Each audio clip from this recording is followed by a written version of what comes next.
This happened when I was really young. I'm talking second or third grade. It's hard for me to remember things clearly from that long ago, but this memory stands out for reasons you'll soon understand. It was a school day, and it had been raining cats and dogs all day. After picking me up from school, my parents left the house for some upscale events. I can't remember if it was a fundraiser or a dinner party or something else entirely. Either way, they were supposed to come back home that night, but while they were gone, the storm picked up like crazy, and it became unsafe to drive long distances. So instead of driving back home, they reluctantly decided to spend the night at one of their friends' houses who lived much closer to where the event was. I remember them calling me on the house phone and repeatedly apologizing for leaving me there by myself, even though I insisted that I wasn't even hungry and I'd be fine. My mom gave me a list of things to do before bed. Lock all the doors and windows, keep at least one house light on, make sure all the blinds were closed, typical stuff. At the time, I didn't understand why they were making such a big deal about everything. I wasn't quite old enough to realize how important it was to not leave kids my age home alone. In fact, I was actually kind of excited to have the place to myself. It meant unlimited candy and no bedtime. I obviously didn't have a TV or any kind of screen in my room, so I stayed downstairs in the living room watching TV on the couch. I told myself I'd do all that stuff my mom had requested right before going to sleep, since I was planning on staying up all night anyway. But at some point later in the night, the sugar crash got to me and I accidentally fell asleep. No surprise there. I don't remember exactly what time I ended up waking up, but it was late enough for the TV to have gone into sleep mode, so 3 hours minimum. I distinctly remember being much colder when I woke up. Nothing too out of the ordinary. I mean, temperatures drop at night, but the difference was significant enough for me to instantly make the connection, even at that young age. I thought about just curling back up and going back to sleep, but then I remembered the list my mom had given me. Even at that age, I knew she'd find out if I didn't do it, and I really didn't want to get in trouble after she trusted me to stay home alone. So I forced myself off the couch and went to check the windows and doors. I went around and did everything she asked. Locked the front and back doors, closed all the blinds, checked the windows, even the light. Everything was shut tight, which confused me a little because the house still felt way colder than it should have. I even put my hand against a couple of the windows to make sure they weren't cracked open or something, but they were all sealed. I figured maybe the storm knocked out the heater or something, and I didn't think much more about it. That explanation made sense to me at the time, and I was so tired that I couldn't devote more energy to thinking about the heat. So I headed upstairs to my room, ready to crawl into bed and forget about it. When I got to my room, I finally realized just how bad the storm had gotten. Our living room is tucked into the center of the house, so I hadn't really been able to appreciate the storm from down there. My childhood bedroom has a big external window though, so I could hear everything. The rain was slamming against the glass like it was trying to get in, and every minute or so there was a burst of lightning followed by a deafening clash of thunder. I wasn't scared of storms at that age, but I do remember being concerned that a tree was going to fall on the house. That's probably why I had trouble falling back asleep, even though I had been dead tired not even 20 minutes prior. As I was lying there, trying to fall asleep, I started picking up on these odd sounds. Every so often, there were these weird creaking sounds, like shifting wood. Thing is, the entire floor is carpeted, so it couldn't have been coming from my room. At first, I thought it was a tree swaying in the wind, but the sound didn't quite fit. Even then, I knew the general sounds associated with thunderstorms. This definitely wasn't one of them. It started bothering me after a while. For whatever reason, it wasn't the storm keeping me up. It was that stupid sound. I couldn't take it much longer, so I sat up and looked around the room, not really sure what I was looking for. I listened, trying to drown out the sounds of the storm and focus in on the creaking. Lightning flashed, illuminating the whole room. Everything looked normal, but my eyes were drawn to the only wooden thing in the room, the closet. The room went dark again, and I sat there perfectly still. About a minute later, lightning flashed again, and my room was once again lit up for just a split second. And in that split second, I saw something that made me choke. The closet door was slightly ajar. It had been closed before, I was 100% sure of it. Something had opened it. There was something in my room. I didn't scream, I didn't speak, I didn't even think. I just got out of bed as quietly as I could and walked out of the room. That walk from the bed to the door felt like a 500-mile, 5-year journey. I immediately went downstairs and hid under the dining room table. Then, and only then, I started crying. I didn't know what else to do. There was someone in my house, in my room, and my parents were too far away to help me. I'm not sure how long I stayed under that table, but at one point, I heard footsteps walking down the stairs. I held my breath, knowing that any sound I made could have ended my life. They weren't normal footsteps. It sounded like whatever it was jumping and pinballing down the stairs. The footsteps got closer. They were approaching the dining room table like they knew where I was hiding. I can't tell you how scared I was. I really thought I was gonna die. And then, from under the table, I saw them. I couldn't see their upper body, but two bare feet walked into view. Two nasty, wet, and muddy legs that were tinted yellow. I couldn't tell if they were male or female legs. That's how gross and almost disfigured they looked. There were cuts all over their legs, like they had rolled around in a thorn bush. They were also stumbling, like they were struggling to even stand upright. And just as I thought it couldn't get any worse, they dropped something. It was a wrench. It clattered against the floor, and I'm telling you, it took every fiber in my being to fight back a scream. If that person bent down to pick the wrench up, they'd definitely see me. With wide eyes, I watched as that person stood still, not picking up the wrench, but not walking away either.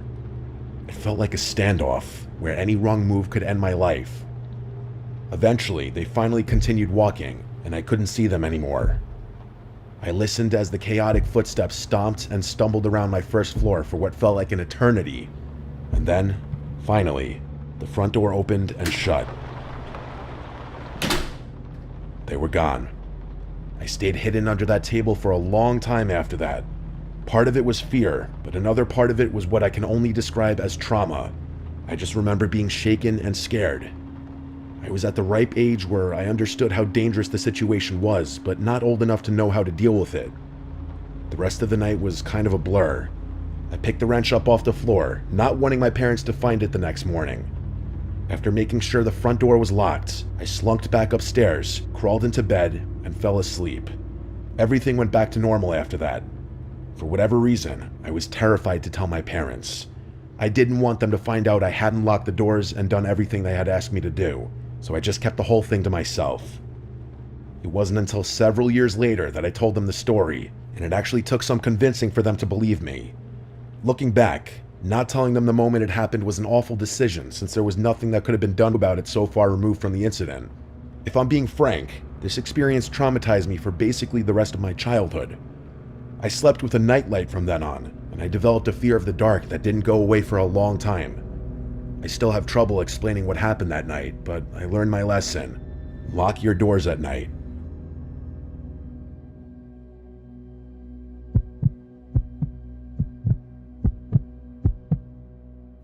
This happened over the course of 3 or 4 years when I was a kid. I can't remember exactly when I got the first one, but I started having this recurring, half-lucid nightmare maybe once every couple of months. From what I can remember, here's how it would go. I'd be lying down in bed, only the view wasn't from my first-person perspective. Instead, I'd be looking down at myself from the ceiling, like I was viewing my own bedroom through a security camera feed. The out-of-body dissociation always freaked me out. I'd try to float or swim towards my body, but I was never able to move beyond swiveling my head to look around the room. I was half lucid, so I knew it was a dream, but that didn't make me any less scared. After calming myself down, I'd start noticing strange things about my bedroom. For one, the digital clock on my nightstand would always be counting in reverse. That was typically the first strange detail I'd notice. And once I noticed that, I'd start seeing other weird stuff. There were these drawings taped to random spots on the walls and dresser, like crayon drawings you'd expect from a kid my age, but I had no memory of ever making them. I wasn't the type of kid who ever drew much, so it wasn't like I had just forgotten about them. They always showed the same thing, a row of people holding hands, all smiling, with one smaller figure who I can only imagine was me. They were always standing in front of a house with a blue roof, but I can't remember much more about the drawings than that. The other detail about the dreams that still sticks out to me is an old toy train of mine that was always sitting in a different spot on my bedroom floor, which was significant because I had lost that particular toy years prior. Anyway, after analyzing my room for a bit, I'd get this unexplainable urge to look out my bedroom window. I'd glance over, and as if it were on cue, a man would appear just a few inches from the glass. He had short gray hair and what looked like a cut on his left temple. That's honestly all I can remember about his face. He would watch me sleep for a few seconds, then start clawing at the window like he was trying to open it from the outside. That's usually when I woke up. Sometimes I immediately ran to the window, and sometimes I was too terrified to even move. But I always ended up checking one way or another. I don't know what I thought I'd find. Maybe claw marks or a smudge from where his hand had been. But there was never anything there, or anyone for that matter. After the fourth time it happened, I finally told my parents. My mom told me that recurring dreams weren't that rare, especially at my age, and my dad chimed in to remind me that they were always just one room away if I ever felt scared. I nodded and acted like that helped, but it didn't. Not really. My dad could tell I was still scared, so he took me by the hand and explored the exterior of the house with me. There was no indication that anyone had been there. No footprints, no smudges on the window, nothing. Even so, that didn't calm my nerves as much as you might think. Keep in mind, this was about 1 year in, so I was having this dream roughly once every 3 months. It wasn't happening every night, not even close, but having the exact same dream 4 times definitely means something, which I knew even at that age. But after that 4th dream though, they just stopped. For a while at least. I went nearly 6 months without a single episode, and at some point, I let myself believe it was over. It all just kind of faded into the background, the way childhood fears tend to when life gets more normal. But then it came back. I have no idea what triggered it, but one random night I had the dream again. Everything was exactly the same as I remembered. The clock, the drawings, the train, everything. But there was something different about that dream that was scaring me twice as much as the earlier ones had. I couldn't figure out what it was. Everything was following the exact same chain of events. But then, as I was looking around the room, I realized what it was. My bedroom window was open. As soon as I saw that, I woke up. There was a period of maybe 5 minutes where I couldn't move, complete and utter sleep paralysis. And it wasn't a passive sleep paralysis either. My brain was screaming at me to check the window the entire time, but I couldn't drag myself out of bed no matter how much I tried. On top of that, I felt significantly colder, as if cold air was blowing through my bedroom window, which I was convinced was wide open. Those 5 minutes were unlike any kind of fear I have ever experienced. All I could think about was how that man was moments away from climbing through my window, yet there was nothing I could do about it. When I finally regained control of my limbs, I forced myself over to the window, confirming that it was locked. I couldn't fall back asleep that night. I was too scared. I'm not sure how I was even able to function the following morning. Another couple of months went by, but I wasn't going to be fooled again. Every night before I went to bed, I thought long and hard about the dream in an attempt to brace myself for having it again. I'm not sure if this logic tracks, but I was hoping that keeping the dream on my brain would help me not get too scared should I have it again. To my surprise, that technique actually worked. The next time I had that dream, I wasn't even half as scared. I didn't even bother checking the window after waking up. By the time I had it again, I was barely scared at all. Still, something about it lingered. Not in a scary way, but enough to make me want to bring it up to my parents again. Maybe it was the way I explained it, or maybe it was because I was slightly older. But for whatever reason, they actually paid closer attention this time. I tried to provide as much detail as possible, something I hadn't done before. As I was getting to my description of the man, my parents' demeanor shifted. Not too dramatically, but enough for me to notice. Specifically, it was right as I was telling them about the cut on his forehead. Before I could even finish, my dad cut me off and asked if I was sure about the cut. I told him I was, and he looked over at my mom like there was some unspoken detail that I wasn't aware of. I asked my parents what was going on, and they assured me that everything was fine. Not wanting to upset them, I didn't inquire further. But from that point on, I started wondering if there was more to the story. As it would turn out, A few days after that conversation, my parents sat me down and came clean. It wasn't some dramatic reveal or anything. They just said there was something they wanted to tell me. My mom did most of the talking. Apparently, when I was really little, like too young to even remember, there was a man named Brian who used to watch me sometimes. They always referred to him as Uncle Brian, but he wasn't actually family, just a close friend of my dad's from college. I guess he was around a lot when I was a baby and a toddler, especially during the times when both my parents were working full-time. But something happened. My dad didn't give details, just said that there was a falling out between them, bad enough that they completely cut ties. He said he forbade Brian from ever coming near our family again, specifically from coming near me again. That was the end of it. I asked what caused the fallout, but they wouldn't tell me. They just repeated that it had nothing to do with me and that I didn't need to worry. The only other thing they told me, and this is what gave me a sick feeling, was that Brian had a noticeable scar on his forehead from a car accident he'd been in years before I was born. They didn't connect the dots out loud, but they didn't have to. I was old enough to make the connection myself. Later that night, after my mom had gone to bed, my dad lingered in the living room with me a little longer. I could tell he wanted to say more, like he hadn't been totally satisfied with how the conversation went earlier. After a few moments of silence, he told me his theory. He said he thought the dreams were my brain's way of processing something buried really deep, some memory from when I was little, before I could even form full sentences. He mentioned how close I apparently used to be with Brian, how I'd cry when he left the house, how I always wanted him to be the one to read me to sleep. My dad said he couldn't think of any other way I'd know about the scar on Brian's forehead. I didn't know what to make of that. I had no recollection of this Brian person whatsoever. Even now, I still can't recall a single memory with him in it. I had no choice but to move on with my life, though, recurring dream or not. Another handful of months passed. I'm doing my best to describe the timeline as accurately as possible, but it's hard to remember exactly how much time passed in between each dream. That said, the frequency decreased after talking to my parents. I had the dream only once or maybe twice within the next year, but things took a very dark turn sometime in year 4.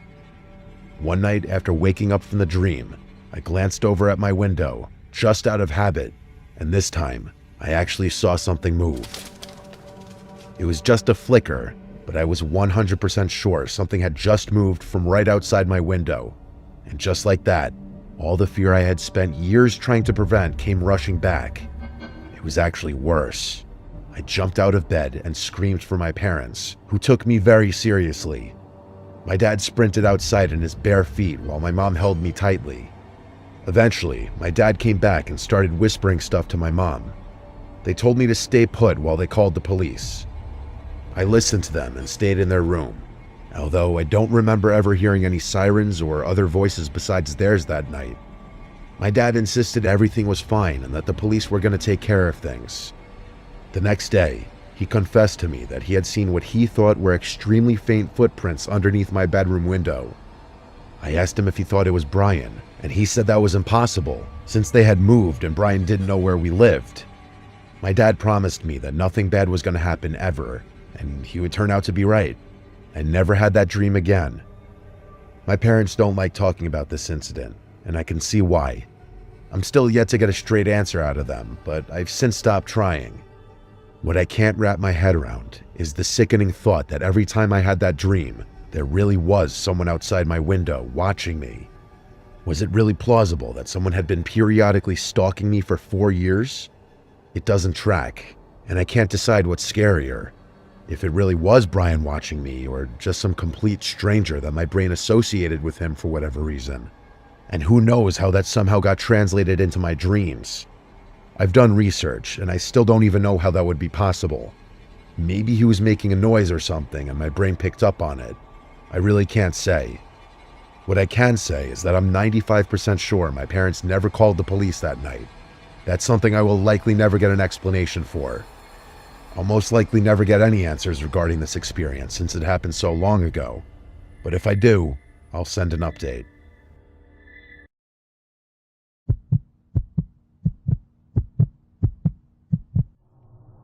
This happened a couple of years ago, right before school ended. It was the last day of 8th grade. It was exactly what you'd expect on the final day of middle school. Excitement and bittersweet goodbyes.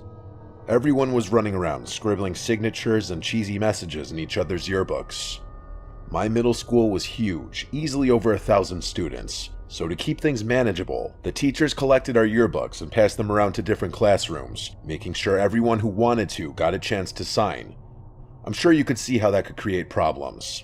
Anyone who wanted to could write whatever they wanted in anyone's yearbook. The teachers tried their best to prevent things from getting out of hand, but I knew a few kids who wrote some mean messages to people they didn't like. At the end of the day, when I got my yearbook back, I flipped through the pages eagerly, reading all the goofy notes from my friends. But as I scanned the pages, something caught my eye. There was a signature below the face of someone I had never seen before. His name was Samuel Robinson III, a name I'm going to remember for as long as I live. The message he wrote was short, simple, and honestly a bit unsettling. It read, "Hags, I'll be seeing you again." I stared at the page, confused out of my mind. I'd never even spoken a single word to this Samuel kid. It wasn't like there was anything I could do about it, though. The school year was over, so I couldn't see him even if I wanted to.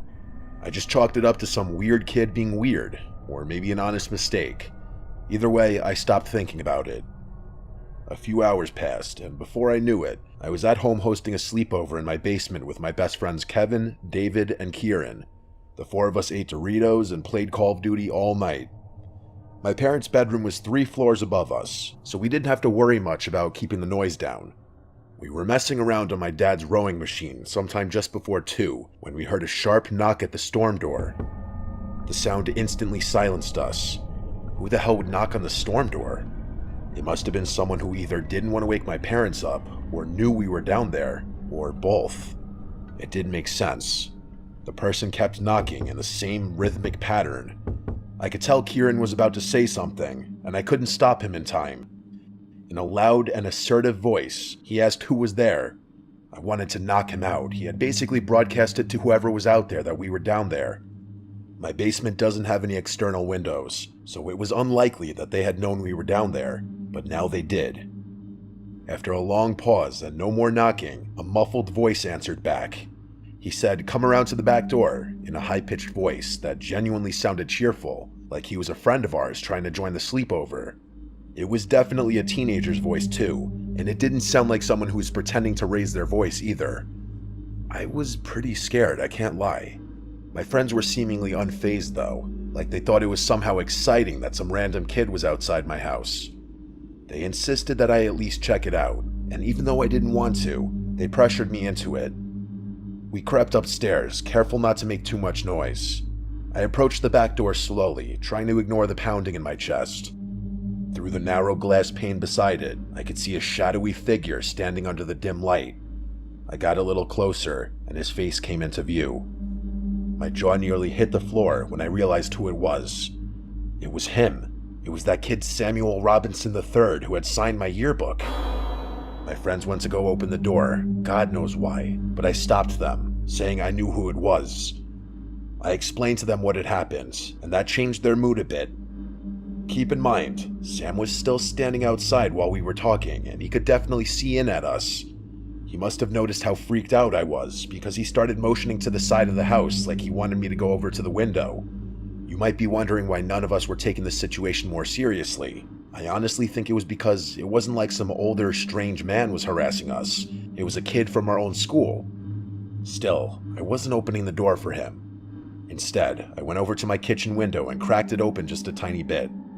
My friends followed me and stood a little off to the side. He walked over to the window and I asked him what he wanted, telling him I recognized him from our yearbook.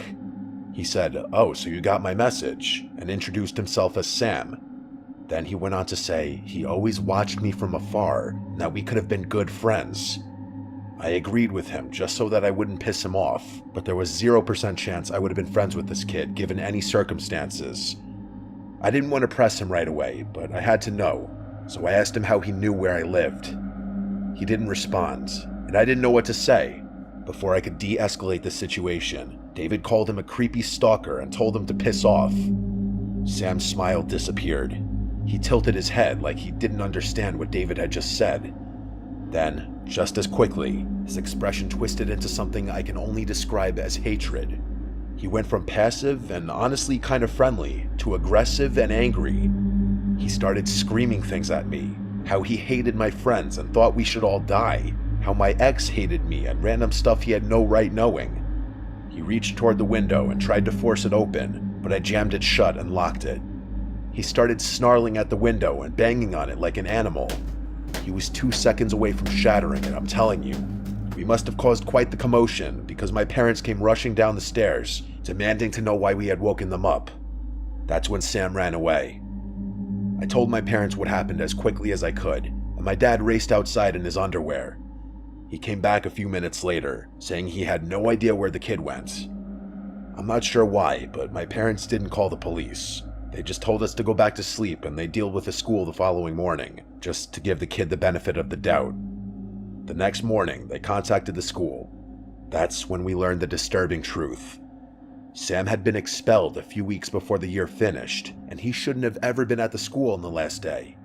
Apparently, the yearbooks were printed before his expulsion, which explained why his picture was still included. That meant he had snuck into the school somehow just to write me that message, which freaked me out beyond belief. Despite working with the school to find out more, nobody could track Sam down. It was like he and his parents didn't exist. The whole thing was a pretty big deal, but the school did what they could to keep things under wraps. To this day, I still have no idea how he knew where I lived. That's what freaks me out the most. The running theory is that he was a mentally challenged and troubled young boy who took a strange liking to me for whatever reason, and then he stalked me for who knows how long. My parents were worried for weeks. It's something we don't talk about anymore because it's just uncomfortable, but living in that same house has never felt the same ever since.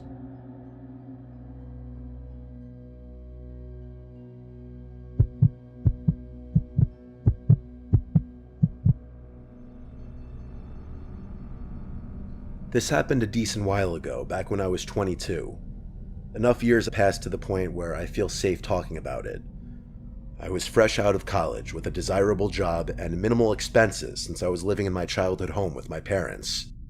Imagine that, racking up considerable savings without having to worry about food or a place to sleep, and all the while having full access to the room I grew up in, my car, and all my hometown comforts.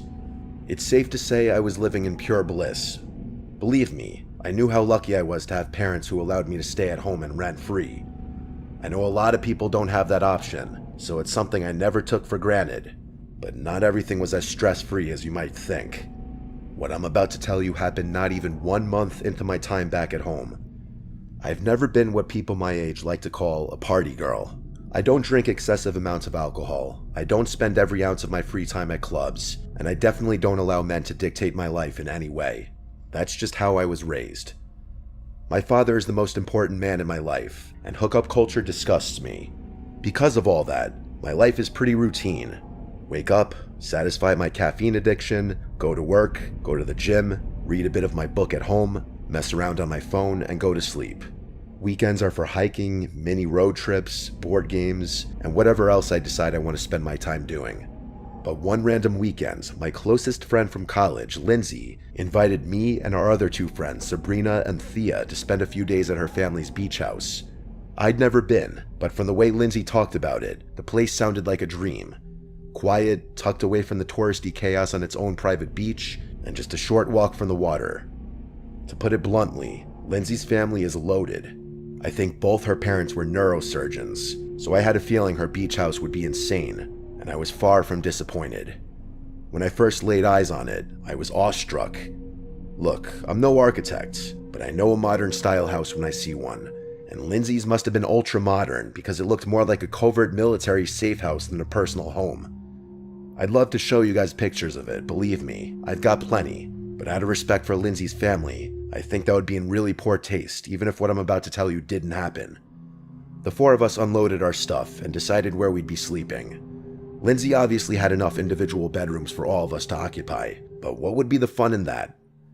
Instead, the 4 of us stayed in the same room, one of the kids' bedrooms that had 2 sets of bunk beds and its own attached bathroom. We'd been staying there 3 nights, which, in my opinion, is the perfect amount of time to spend coupled up with anyone other than your family. I tend to be relatively irritable, so anyone who's not clean or polite tends to tick me off pretty easily. Not that any of my friends are, but you know how it is.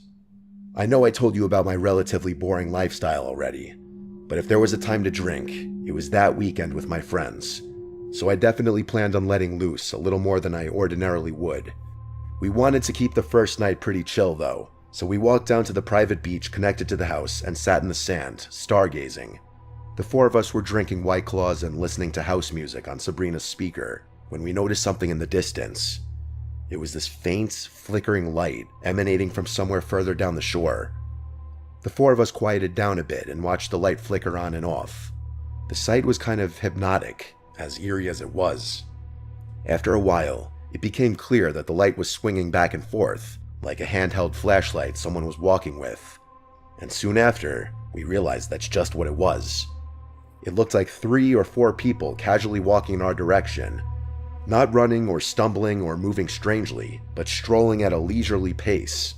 As they got closer, we started hearing the sound of laughter, which caused all of us to relax a bit. Considering how late it was most likely just a group of teenagers or even people our age. They must have noticed us because at some point, one of them yelled out hi in a friendly voice.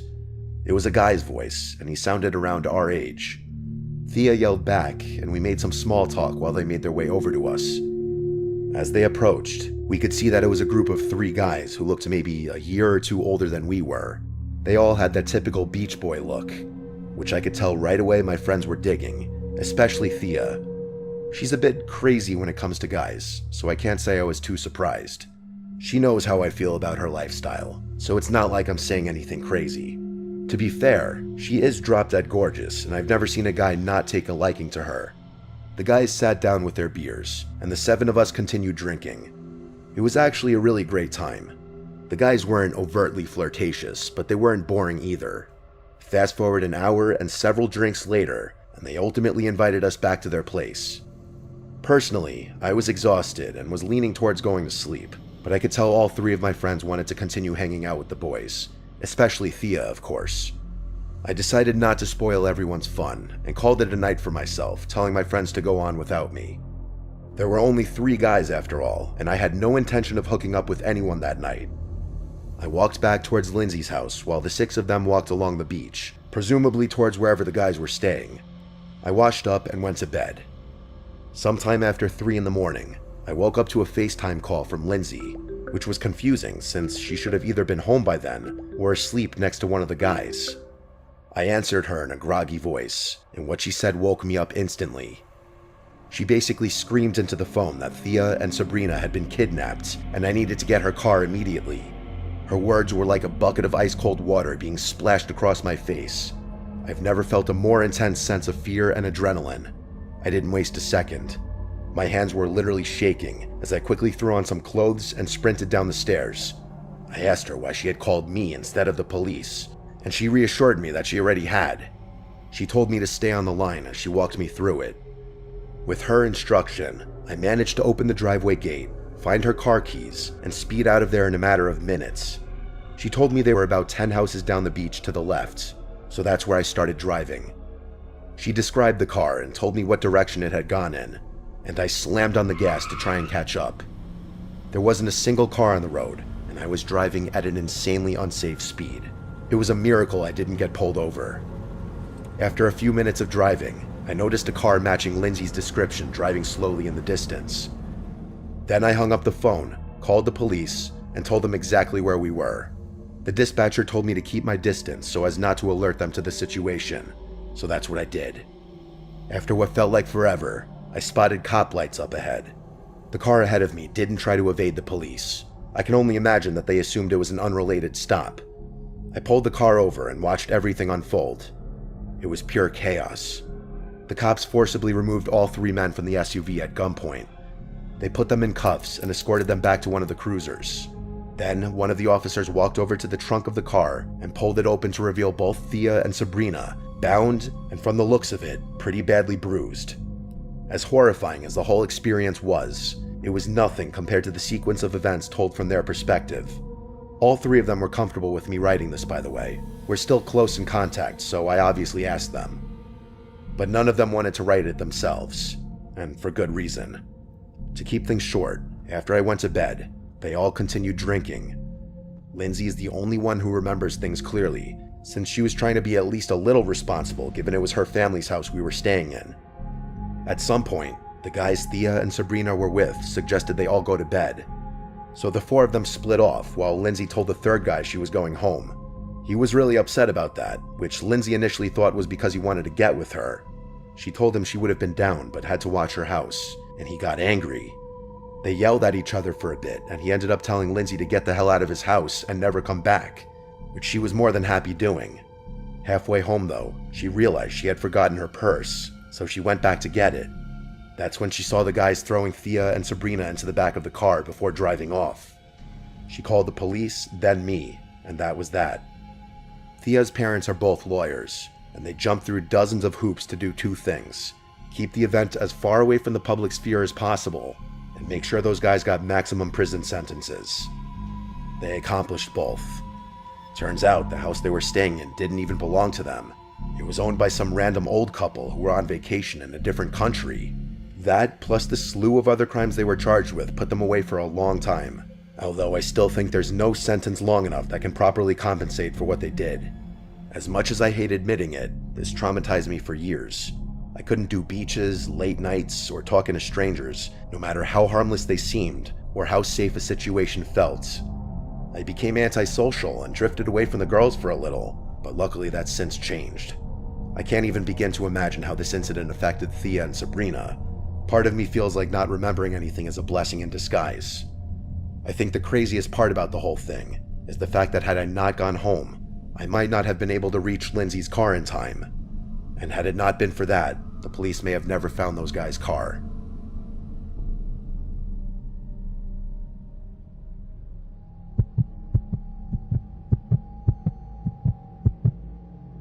This happened just last year. My buddy Jimmy is pretty involved and well connected within the music community. By music community, I'm more specifically referring to the dance/electronic music scene all along the East Coast, predominantly New Jersey and New York.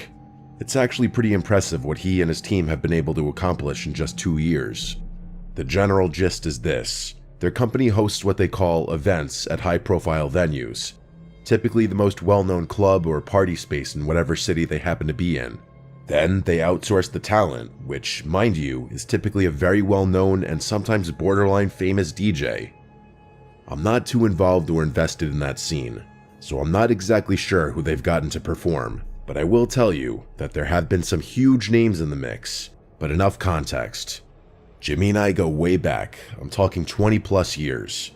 I've basically known him my entire life, and he's been my best friend for damn near most of it.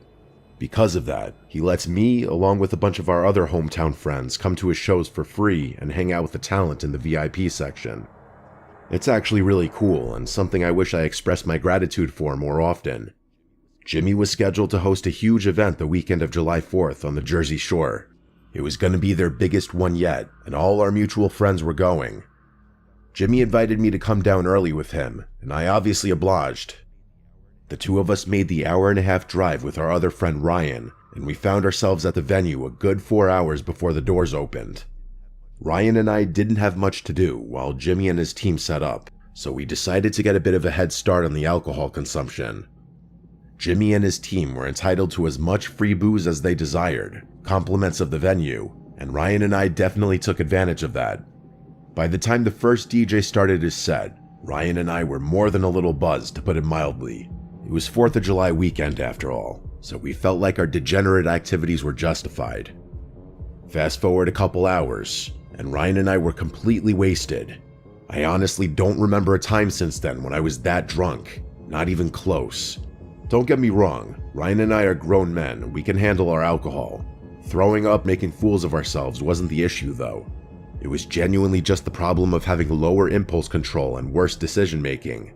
But either way, we were having a great time, at least from what I can remember. The event was winding down, and it was getting to that point in the night where you either figured out how you were getting home, or who you were going home with, or both. Jimmy had rented an Airbnb really close by and promised both Ryan and I a bed, so the first issue wasn't a concern. The second problem, though, that was what was on my mind. The two of us danced over to the bar and started talking to some girls we found attractive, and before long, we had figured out who we were going to spend the rest of the night with. Neither of us are Calvin Klein models, but we're both above 6 feet tall. For whatever reason, the vast majority of guys who hang around the Jersey Shore are usually shorter than average, so being tall is an even bigger boost than it usually is. And for whatever reason, that seems to be the main attribute most girls on the Jersey Shore seek out. Not looks, not build, not intelligence, but height. Don't ask me why. The Jerseyan female mind is still something I have yet to comprehend. I'm probably botching their names, but I'm fairly sure the two girls introduced themselves as Gianna and Marcela. Us meeting them coincides with where my ability to recall events precisely becomes a bit hazy, so there may be gaps in the story from here on out. From what I can remember, it was actually Marcela who suggested we all leave together and continue to party elsewhere, which Ryan and I weren't going to argue with. Gianna handed the two of us a drink and insisted that we get on their level before heading out, even though we had both probably consumed the fluid equivalent of her body weight in alcohol already. I know that whole dynamic. Girls getting guys drinks sounds a little unorthodox, and it is, but these girls were clearly wealthy given how they were dressed. After downing the drinks, the four of us started moving towards the venue's exit. The moment we stepped outside, Marcela suggested we go back to her place, which was pretty close by, and also right on the beach. Her saying that actually surprised me a little. I was fully anticipating going back to our Airbnb, considering the guys were usually the ones to host in situations like this. But both girls insisted that Marcela's beach house was definitely nicer than whatever inland Airbnb we found for the night.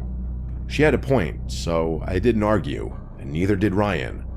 We walked along the beach, talking the whole time. The girls seemed really intelligent and knowledgeable based on the conversations we had, and I remember finding it so refreshing to talk about something other than nightlife and whatever other garbage I'm used to talking to girls about for once. Not just girls, drunk people in general. At one point, I actually felt kind of embarrassed for being so drunk because I felt like I couldn't articulate myself well enough and looked like an idiot. That's when I realized I actually was feeling drunker than I had been 15 minutes earlier. But it wasn't a drunk I was used to feeling. I felt like my body was melting under my weight, as if I were going to collapse uncontrollably any second. My legs felt flimsy, almost like cardboard, if that makes any sense. Moving my limbs, mouth, and even my eyes became increasingly more difficult, and there was a moment where my extremities started feeling a little numb. But then, just as quickly as the feeling arose, it passed, back to normal drunkenness, at least for the time being. Just then, we arrived at the beach house. It was insane. I'm probably exaggerating because I was so drunk, but it looked like what I imagined a professional athlete's beach house to look like. We went inside, and after taking our shoes off, found ourselves in what I'm guessing was a living room. I say guessing because the level of opulence in there was just so foreign to anything I'm used to. It was decorative, but somehow minimalistic. Even those descriptions are opposite. There were honest-to-God sculptures on pedestals in there, but it didn't feel cluttered or overly showy, and everything on display seemed to blend right into the walls like they were just extensions of the room. I wish I had the wherewithal to take a picture, but again, my mind was elsewhere. Evidently, so was Ryan's, because not 15 minutes after stepping foot in the house, he and Marcela had disappeared somewhere in that maze of a house, which left me alone with Gianna. She leaned in to kiss me, and that's the last thing I remember before blacking out. Not her kissing me, but leaning in to kiss me. That's where everything cuts off. I don't remember feeling woozy again or drinking more or doing anything else, but there's a huge gap in my memory that spans several hours and will not come back no matter what I try. And the thing is, I know I didn't pass out because there are texts on my phone sent from me proving I was still conscious. There's digital proof that I was sentient, but I don't remember one bit of it. And before you say I just simply blacked out from alcohol, this was different. I rarely ever black out, but all the times I have, I can still remember bits and pieces of the night, scattered moments here and there, enough for me to string together a continuous sequence of events at the very least. Keep in mind, those were also all times where I was drunker than I was that night, so that's another reason I think a generic blackout isn't a reasonable explanation for what happened. Plus, Ryan experienced the exact same thing at essentially the exact same time, which is way too specific to be coincidental. Here's the next thing I remember. Waking up with the sun directly overhead in a random set of bushes over an hour away from where the event was. Something I didn't know yet because my phone wasn't in my pocket. In fact, nothing was in my pocket at all. Both my wallet and keys were gone, but it gets worse. It wasn't even my pocket to begin with. I was wearing someone else's clothes, and not Ryan's either, a complete stranger's. The only personal belonging of mine I still had in my possession was my shoes, and even those were messed up. Both shoes had the shoelaces removed and were soaking wet. My head was pounding, and everything felt disoriented, like I was waking up from anesthesia. I didn't even sit up right away. I just stared at the sky for a minute, trying to make sense of where I was. Bushes, someone else's clothes, no wallet, no phone, no keys. Based on my shoes, it was like I had been in the water recently, but I didn't smell like salt water or chlorine. The worst part about the whole thing was the blankness. I genuinely couldn't remember anything past Gianna leaving, like I already said. That's when the panic started to creep in. I wasn't just hungover, I was scared. I had no idea how I got there. What if I'd gotten into a fight or crashed a car? What if someone drugged me? I didn't have a single point of reference for the last 10 hours. I stood up and realized there wasn't a single landmark around me. It didn't look like a beach town, which also scared me. The road ahead just curved into more trees, but just across the street, maybe a few hundred feet away, was a 7-Eleven. It was genuinely the only thing in sight, so I headed straight for it. I asked the guy behind the counter if I could use his phone, telling him that mine had been stolen. He stared at me for a second, probably debating whether or not I was trying to scam him, but then he slid it across the counter. The first number that came to my mind was my sister's. It was the only number besides my mom or dad's I still memorized, and there was no way in hell I was calling my parents. My sister picked up right away, and I tried explaining things the best I could. She ended up giving me Ryan's number, which I ended up calling several times, but to no avail. That's when I started wondering if what had happened to me happened to him too. Drugged, robbed, dumped in some random bushes an hour away. I was just about to call the police, when what do you know, Ryan walks into the same 7-Eleven. We just stared at each other for a second before dabbing each other up.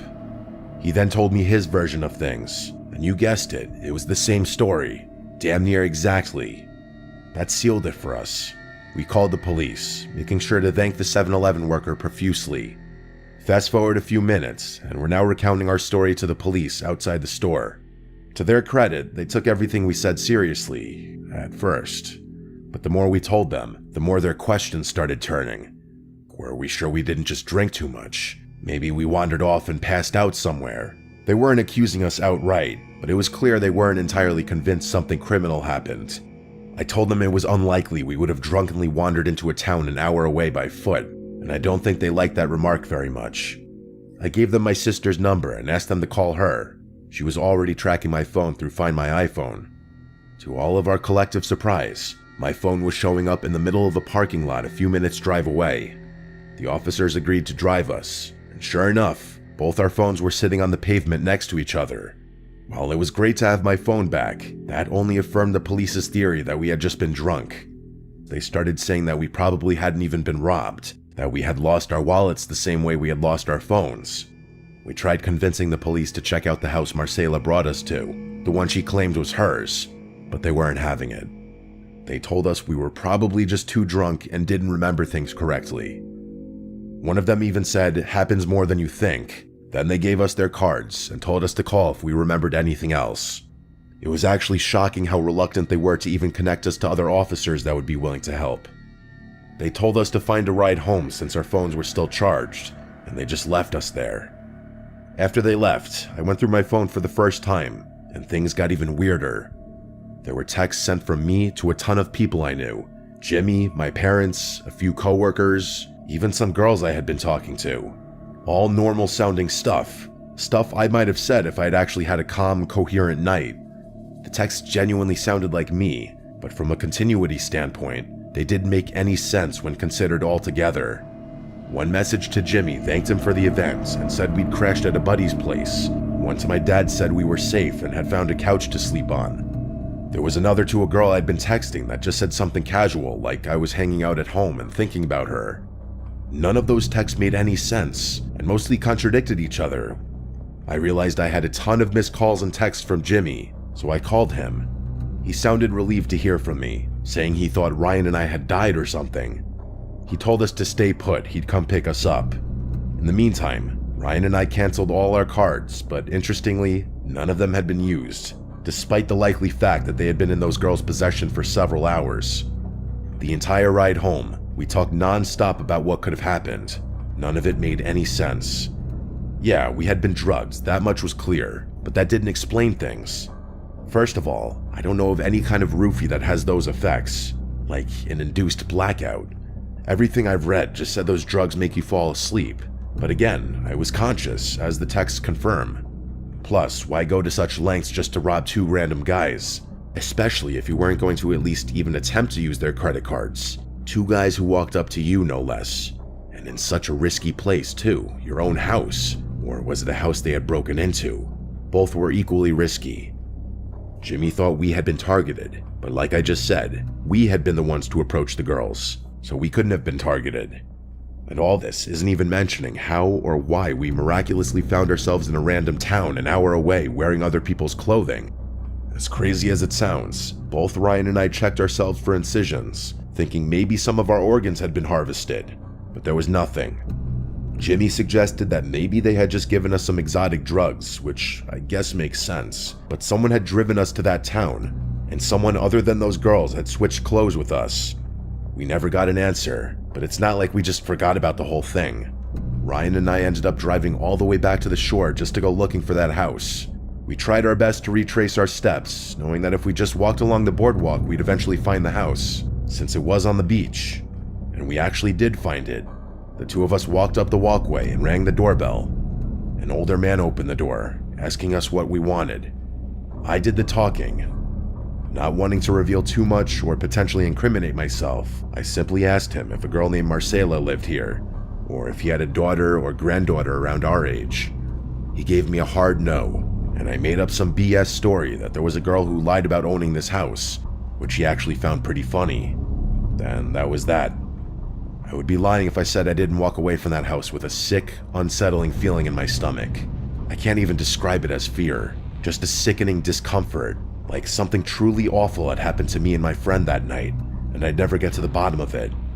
For a long time after that, I was convinced those girls had been involved in something much, much bigger that neither me nor Ryan could even conceive. That maybe they had been planning to kidnap or kill us, and decided not to go through with it at the last second for whatever reason. I know I'll never have an update, but if something else happens, I'll definitely send something.